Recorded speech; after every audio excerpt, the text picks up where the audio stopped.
সরকারের পক্ষ থেকে গায়ের জোর খাটানো। তাহলে চট্টগ্রামের যে আমাদের সাদাত, সে কি করে মেয়র হতে পারলো?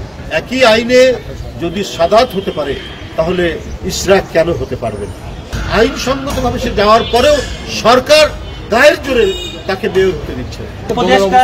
উপদেষ্টা আসিফ মাহমুদ অভিযোগ করেছেন যে গায়ের জোরে নগর ভবন বন্ধ রেখে আন্দোলন করছে বিএনপি। উপদেষ্টা আসিফ মাহমুদ অভিযোগ করছে এটা গতকাল। আমি মানে আমাদের বয়সে অনেক ছোট, অনেক ছোট, হঠাৎ রাষ্ট্রীয় দায়িত্ব, গুরুতর দায়িত্ব পেয়ে গেছে, এই জন্য কথাবার্তার ভারসাম্যহীনতা রয়েছে। তো সে তো আদালতের রায় নিয়ে কাজ করছে, সে তার শপথ দেওয়ার কথা, কিন্তু সরকারের পক্ষ থেকে গায়ের জোর খাটানো। তাহলে চট্টগ্রামের যে আমাদের সাদাত, সে কি করে মেয়র হতে পারলো? সেও তো আদালতের রায় নিয়ে সে মেয়র হয়েছে। যদি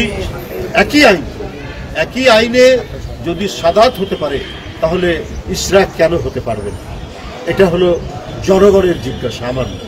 সে তো আমি যদি বুঝতাম সে গায়ে আমাকে দিতে হবে, গায়ের জোর দিয়ে একেবারে গিয়ে ভাঙচুর করে বা জোর করে তালা মারতে, সে তো এক কথা না।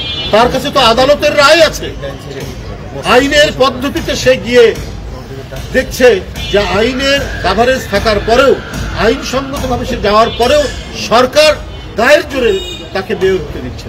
তো সেই ক্ষেত্রে সেই আইনটি প্রতিষ্ঠার জন্য তার আন্দোলন করার যথেষ্ট অধিকার রয়েছে। For more updates, follow us on Facebook, subscribe our YouTube channel, get the latest update on www.daily-sun.com.